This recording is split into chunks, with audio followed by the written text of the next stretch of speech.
Pogovarjali smo se o tem, kaj vse smo v teh preteklih postnih tednih delali in kako se bomo še naprej pripravljali na veliko noč. Ali vas zanima?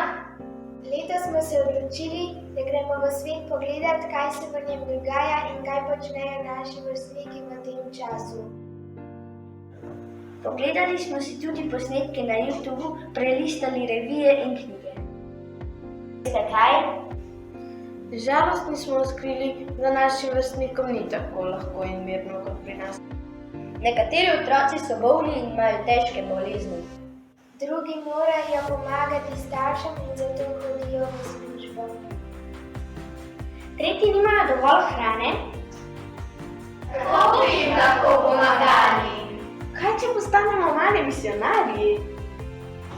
Ni nam potrebno hoditi v svet, to smo lahko tudi doma. Ja, mislili smo tudi na Jezusa, kako se je tudi on potrudil za nas, da nam bi pomagal. Res je, kako pa mi lahko njemu pomagamo? Tako da uporabimo tiste 3 ključe, o katerem nam je govorila katehistinja.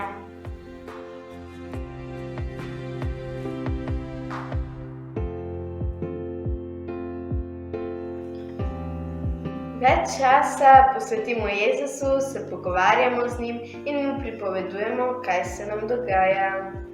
To so naša dobra dela, pomagamo doma, svojim sošolcem z znanjem, ki ga imamo, smo prijazni do drugih, lahko iz svojih prihrankov darujemo za pomoč, podarimo.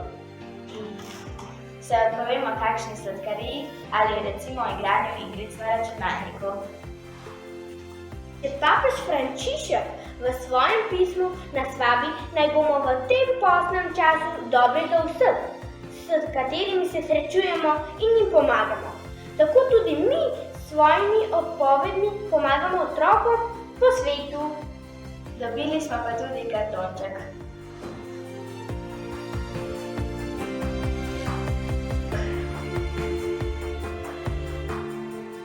Na njem so številke, ki predstavljajo postne nedelje. Kaj so pa črte? Tukaj pa pišemo naše namene oziroma naše prizadevanja, ki jih darujemo otrokom po svetu. Vabilo velja tudi za vas. Imejmo se radi in radi pomagajmo tistim, ki nas potrebujejo in svet bo